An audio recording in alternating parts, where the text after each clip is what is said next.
Hey, you guys, welcome to Heal, Survive, and Thrive. Before we dive into today's episode, I want to talk about something really exciting that we're doing. We haven't done it for years, but we are doing it now, and that is group coaching. So if you have been wanting to work with me, but maybe private coaching just isn't in the budget right now, this is the best way to get my coaching at an affordable price. Really, it ends up being $90, under $90 per session. So I'm going to tell you how it works. We have small groups of 4 people per group. So you still get individual attention, which is amazing. You're not lost in a group of, 100 people. You have 4 sessions a month. And of course, you get support from people who truly understand what you're going through, as well as myself. So you're learning alongside others who are going through the same thing, which I think is so beneficial, so important, because you really can only talk to people that have been through what it is that you're going through, that will fully understand and, quite frankly, not give you bad advice. So this is an incredible way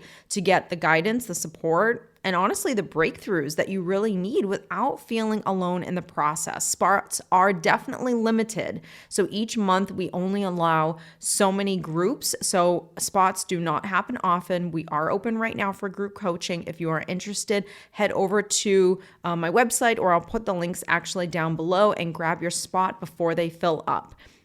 Let's get into today's episode, because we are going to tackle one of the hardest things you'll ever have to do. And really, it's getting over someone you thought, or getting over someone that you really love still, which is painful in of itself, what I'm going to say next, even though you know that they're not good for you.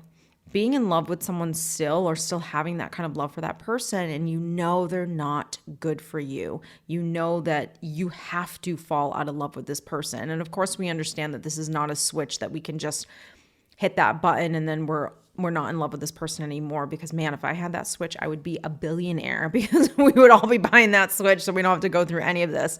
So you might be struggling with this right now. Maybe your head is saying, I need to move on, but your heart is really, it's screaming. It's screaming like, I still love you though. I still love you. Like, how can I possibly even do this? And I get it. I really do. Because first off, I've been there myself. And I think most people listening can attest to, they've been there as well. Because breaking free from someone who has a hold on you is not just about walking away. It's really about rewiring your brain to stop craving them, because now we're talking about toxic love. Because if the love was not toxic and it was perfectly healthy and you were healthy and everything was great, you wouldn't have to do this. You might have to do this if there was, a death that someone was going through, but that's a totally different topic. So today we're going to break this down step by step. Why do you feel stuck in this attachment that you have to this person? How to tell the difference between really love and addiction, because at the end of the day, it starts to become more of an addiction versus real healthy love, and what's really keeping you from moving on.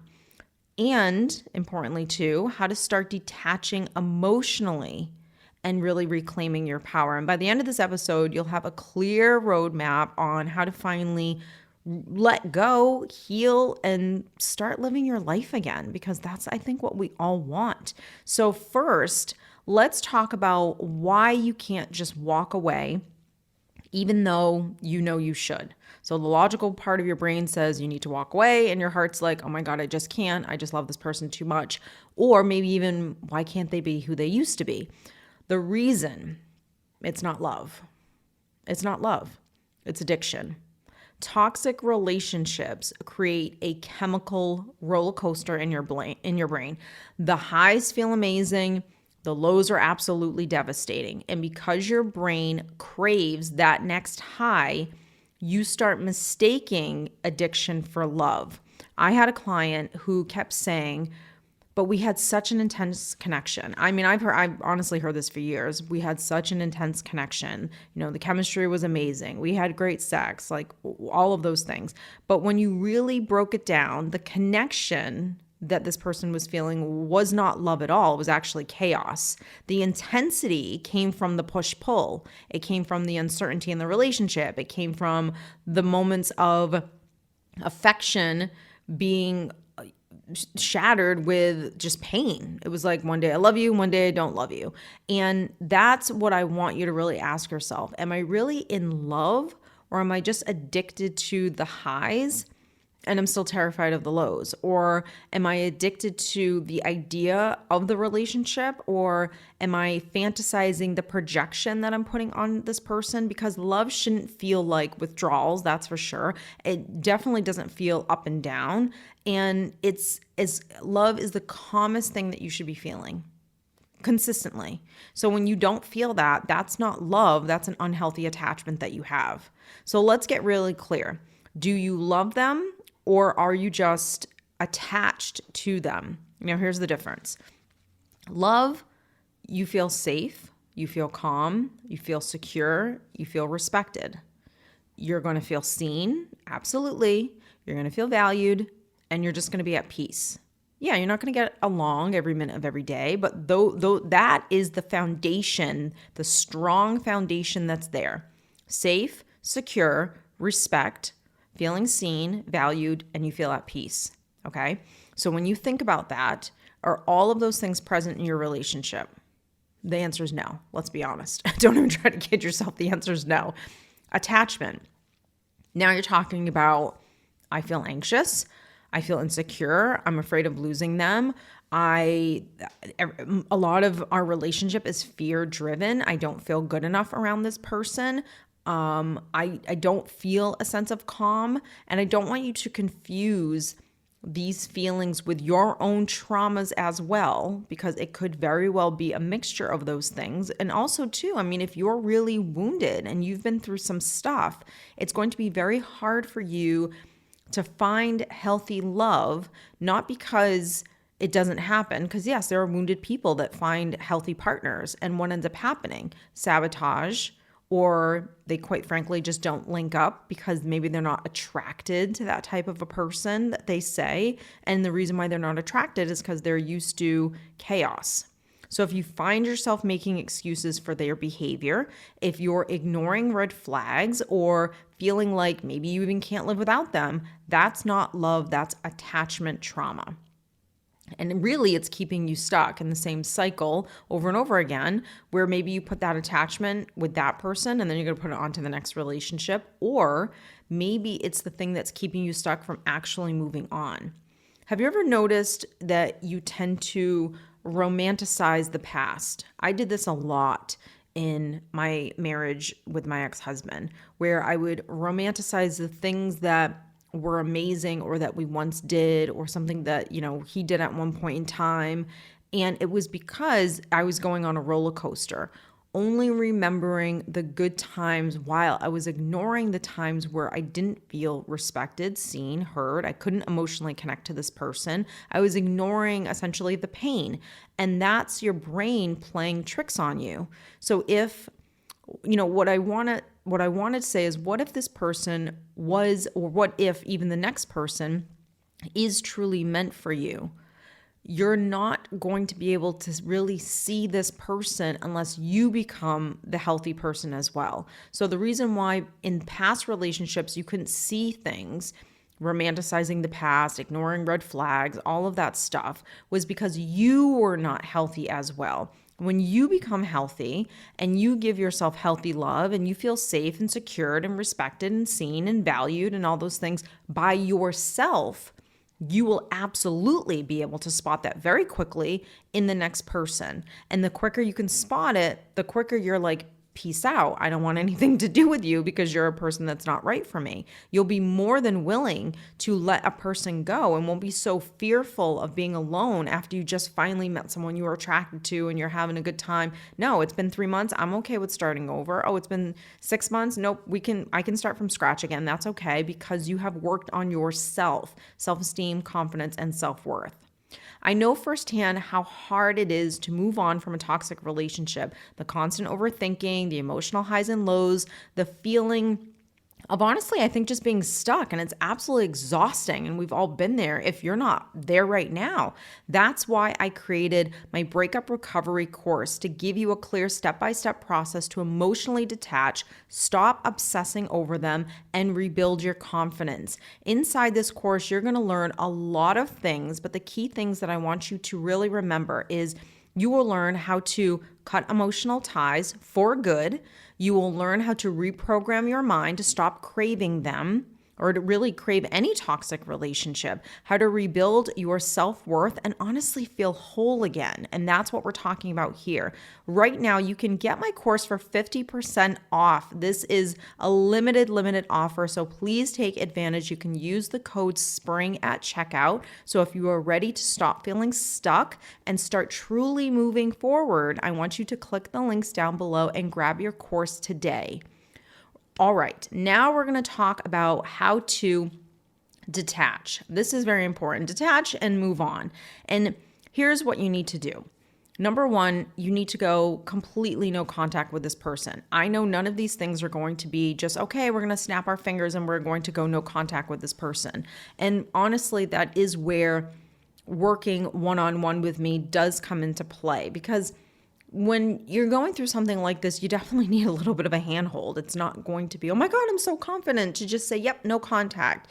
No, they're going to say something. They're going to pull you back in. You are undoing years and years of wounds, of trauma, of faulty programming. But keeping them in your life is still like opening a wound constantly. So if you truly want to heal, you just need distance. Block, delete, remove any kind of access that they have to you.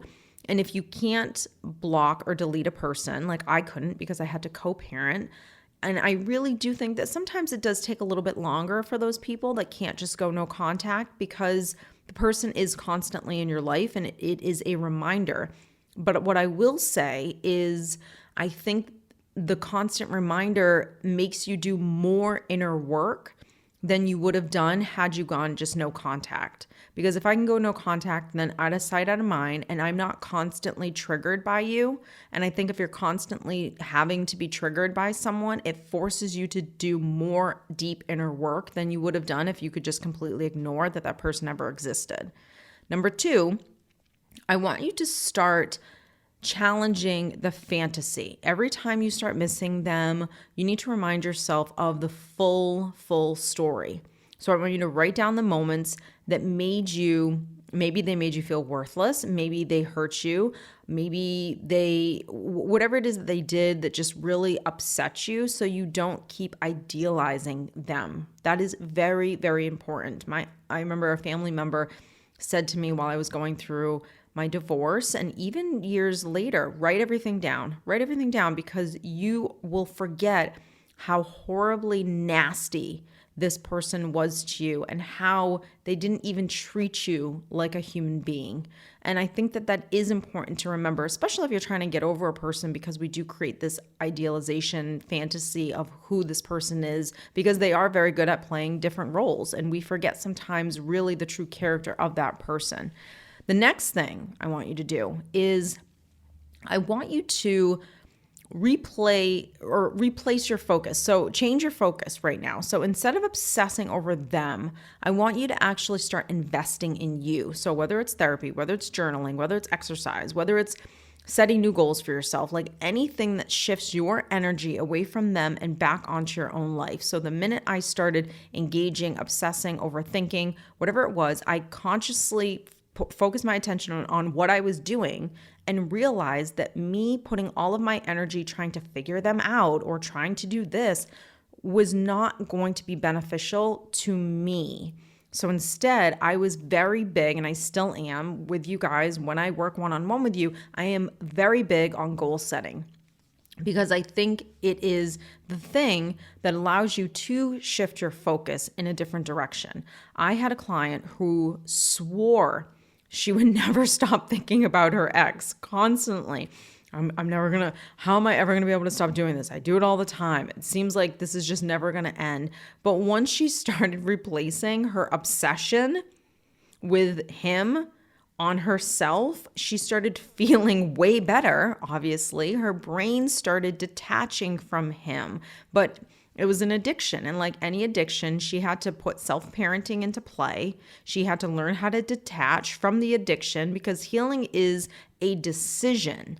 And the sooner you start making new choices, the sooner you start breaking free. That's the most important thing, is being consciously aware of where you want to go and not just doing the same thing over and over again just because it feels good. And this is where coaching does have that accountability piece, which I absolutely love because it forces someone, you are being held accountable for your actions and you can't lie. I mean, I guess you very well could, but if you're going to really do this and invest in yourself, you're probably not going to lie. You are ready to kind of acknowledge, okay, I need to change. Before we wrap up, I want to give you really one last kind of challenge thing that you can start working on today. Tonight, I want you to write a letter to yourself. And I know it sounds corny, but just do it. And I want this letter really needs to say a couple things. One is, what is the thing that this person took from you? What is it that they took from you? And I want you to also write, what are you taking back?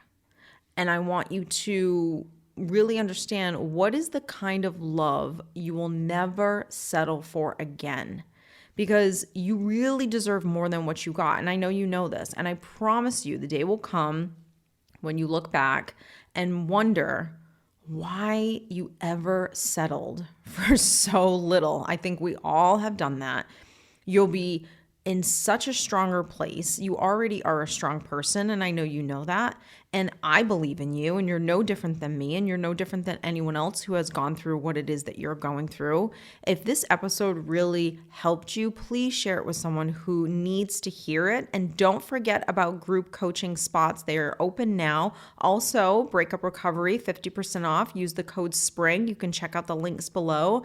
Thank you for being here, for choosing yourself, for taking these steps towards really working on yourself. And I'll see you in the next episode, you guys. Take care.